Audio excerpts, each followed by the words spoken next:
Oh, well, Smallville was clearly a retelling of the Superman story. When it started, it was very much a high school story about high school kids. Their, Clark's relationship with his parents, Lex's relationship with his father.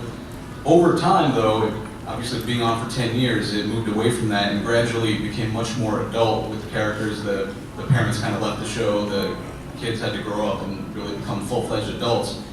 While that was going on, what were your thoughts, opinions about how those changes were occurring? Any thoughts or opinions on that? I mean, I loved that backdrop because it gave us it was a twist on the legend.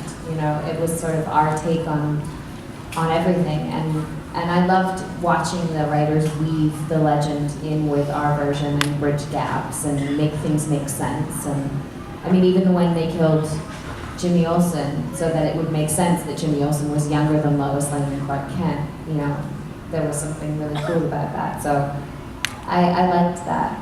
Does that answer your question? Yeah. Any other thoughts? I wasn't there for that. Well, it was about families, two families. So friends, families. I think that's why the show at the beginning became so successful, and families like to watch it together.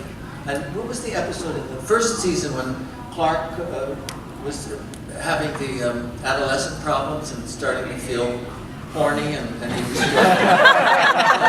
the sexy teacher, and he would light this blackboard on fire, and Jonathan had to take him out in the cornfield and teach him how to, Control himself. hold him down. I wasn't in the episode, which I regretted, but I remember reading it on the plane back from Vancouver and getting emotionally involved in it and very moved by it, because it was about a strong father-son relationship. So it was things like that in the beginning that were so strong that made the show so good, I thought. Well, and I to speak to that, I really love the way that John talks about Lionel, because he speaks of him as being human, not good or bad, but human with flaws. And I think that was a huge thing in the beginning of the show that we really were looking to exemplify with the Luthor family specifically, because the show really is about the rise of a hero and the demise of a villain, and the reason why Lex Luthor became what he did, and the reason why Clark Kent became what he did. And so we focused so much on the family dynamics, and so much on the morality of the Kents, and the vision of morality and the strength of the family that the Kents instilled in Clark. And there were so many, I know John Schneider took this so seriously, but there were so many conversations between Clark and John, about that. And so I think in a lot of ways, the show questioned the whole concept of good and bad, and kind of brought these villainous characters into a more human place and gave us an understanding of why anybody would choose to do something that from the outside seems quote unquote bad. So, yeah.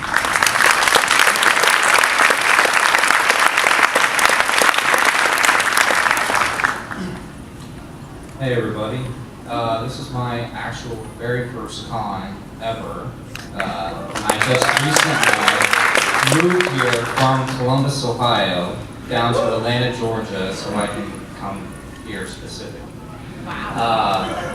Yeah, so my question is to Laura.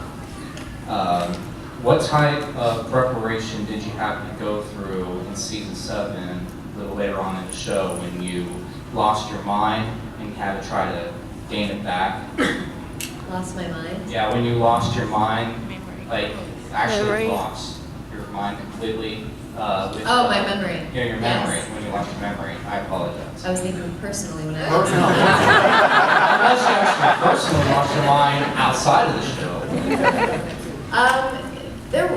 Preparation-wise, just for season 7, for the first part of the question, it was a lot of research and looking at the Supergirl comics and talking to the producers about what they wanted. I had been a fan of the show and watched it growing up before I even considered that I'd be a part of the legacy of what they had done. So really, outside of the acting and getting a hold of the character, it was the harness training. A lot of the harness work that I had to do as Supergirl. That was sort of the first thing that they threw me into. I hadn't really done a scene yet, and they had me doing the harness training. And then when she loses her memory, there was really no preparation. It was just like starting with a blank slate, a whole new character. It really was a different character. It was Linda Danvers on the flip side, and just finding something different and really new relationships with every character, and then the Lex Luthor relationship when she loses her memory. That was an interesting storyline as well, and brought more humanity to Supergirl, because she didn't really know about Krypton, and she was just this naive little girl again. So, yeah. Thank you.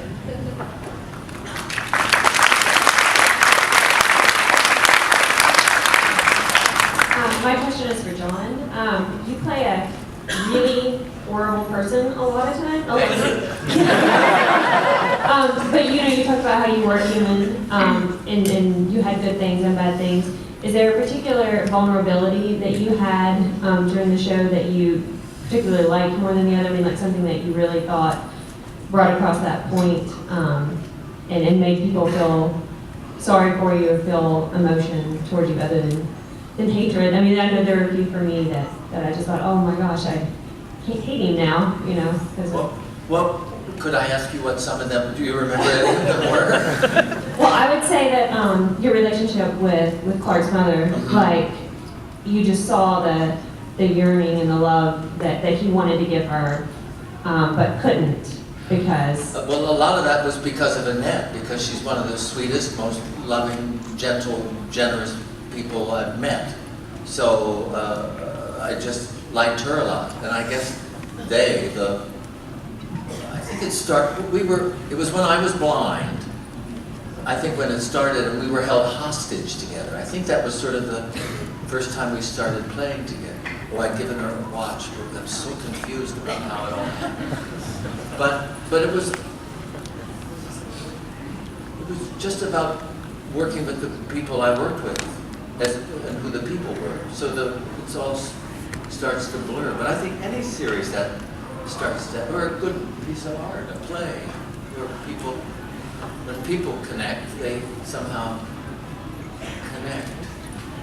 That sounds so stupid.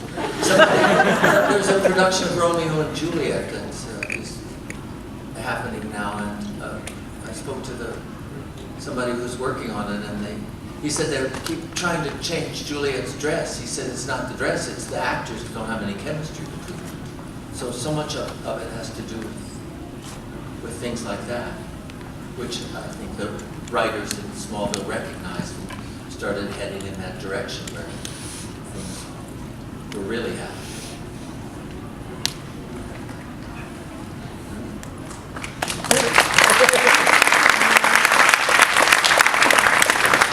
Hi guys, my question is for Alice. Actually, a comment first. I thought Clark was nuts to be chasing Lana for season after season. The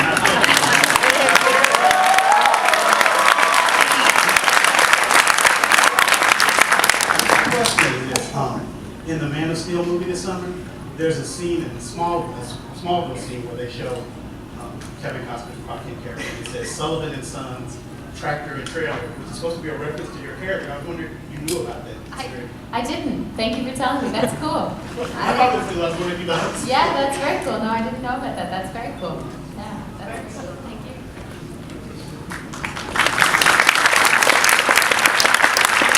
Just to make our, we've only got about 5 minutes left. I have a question for Lauren. When you left Smallville and started B, and you were the mother working with Diana, what was it like to take elements from Smallville and your other works to use that to be part good, part bad in the show and everything, and then like moving forward with your new series, what have you also done with it? Wow. Sci-fi, I mean, it's been very good to me, and thank you guys, because I know the sci-fi world is all about the fans and the support, and we always try to stay true to what you guys are wanting. with V, it was a remake of the 80s series. So again, we had to be very careful to give the audience what they wanted and also bring in a new audience for a new generation. And, originally, actually, Smallville, I was a guest star. I was only supposed to do 3 episodes. And it was the same with V. I came in to do a couple, and they liked the chemistry, like you were talking about, the chemistry with Miranda and I. And lo and behold, we turned into mother and daughter on that show. And I think most of the stuff that I learned from Smallville I brought with me to V. Unfortunately, Lisa did not have any emotion, so that was actually a little difficult as an actor, was to really have nothing going on. I know that sounds ridiculous, but to show everything through your eyes. And as a Kryptonian on Smallville, you're always holding in so much, and we weren't quite sure how to deal with our emotions. So I brought that into V, playing Lisa. And I loved, at the end of the 2nd season when I played her evil twin and Nate, my boyfriend, let him go. I ate him, yeah. Raw. I mated with him and then bit into his jugular. Yeah, so that happened. And I love sci-fi, and then Bitten, I'm playing the only female werewolf in the world, so there's a lot of, I love playing strong women, and with Supergirl, with Kara, and Lisa on V, and now Elena Michaels on Bitten, I get to play these women who can handle themselves, and, there's a lot of action, and these women are smart, and I'm one of the only females on that show, so I'm trying to keep up with the guys, and bring what I can to it. I hope you guys enjoy it when it comes out in January, so stay tuned for that. Thank you.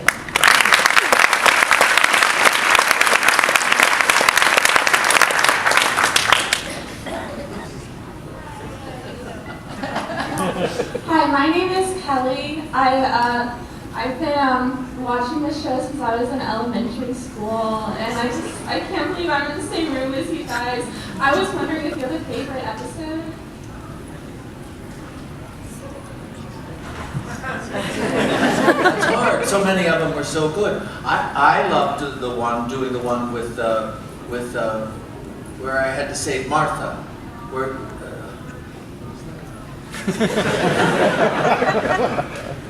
I don't remember what season it was. Are you up? Have you seen them all?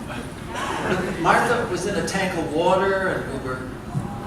Remember that? I remember that. Yes, and I had to solve all these puzzles to save her life. It was very exciting. And I remember doing a lot of my own stunts then, which was great for me, because they always call in these stuntmans. And I was running alongside of trains and things. It was like I turned into Harrison Ford. I get a chance to do that a lot. So that for me was a lot of fun, that episode. And I wish I could remember what it was called. Mercy!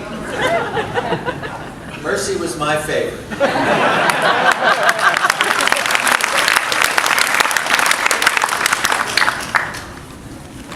can't think of a favorite episode.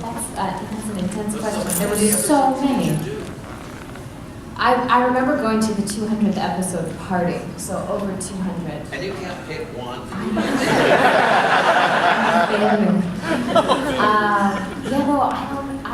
couldn't tell you one. I had a really good time. We did the last season, we did an episode where we all went to Las Vegas together. And that was when Oliver Queen and I got married, but we didn't know we got married, and Clark was hungover, That was very fun to shoot, just because it was so silly. But telling you my favorite all-time episode, I don't know. I'd need a list in front of me to jog my memory. You were in 204. 204 is how many I was in? Wow. Did you just Google that or something? I cheated. Oh.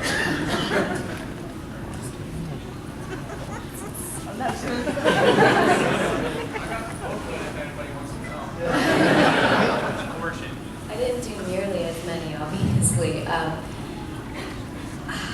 There was an episode, I'm horrible with titles, where I think I was on Red Kryptonite.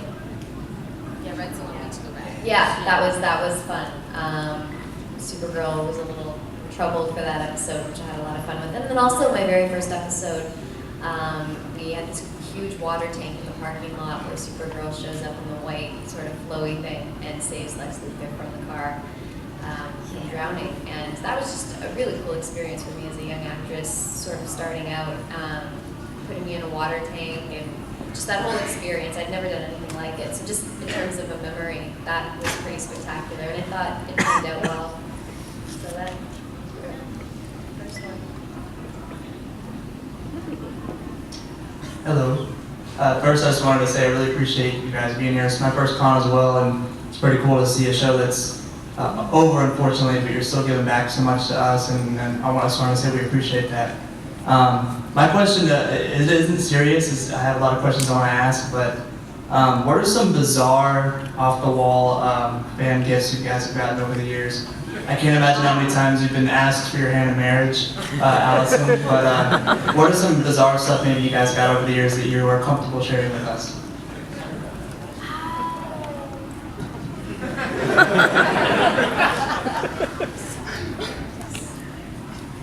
Never got anything too crazy. I mean, I've received a lot of drawings and pieces of art and things like that, which are all very cool. A couple of them, my mom was like, "This is beautiful," and has it, in the house, which is lovely. But I never got anything too insane, thankfully. No, severed heads or anything. There was one time when we were filming and Kristen came back to her trailer and there was a little box sitting in her dressing room from a fan that had just dropped it off, and it was a little scary. I remember everybody being like, What was it? I don't remember, it was, I don't know, chocolate maybe, something like that. Oh. I'm not sure. Nothing too crazy. Like I said, there's nothing crazy. I'm sorry, I wish I had something really interesting to tell you. Yes, that must have been what it was. I was always excited when I got chocolates because I'm a chocoholic, but yeah, there was nothing too crazy. Well, I didn't never, nobody sent me presents. Oh, yes. But you could, all right, never mind. What we did was, the company, for a couple of years before the network said we couldn't do it anymore, we started an auction on eBay for the Alzheimer's Association, and Tom gifted his bicycle that he had just bought to ride around the set on to sell off. So that was a gift, I guess, that Tom gave to somebody else. So that was nice. Tom's a great guy, and he's a great director too. He started directing episodes, and he got it, and his mind just clicked like that. I have drawers full of ladies' lingerie. I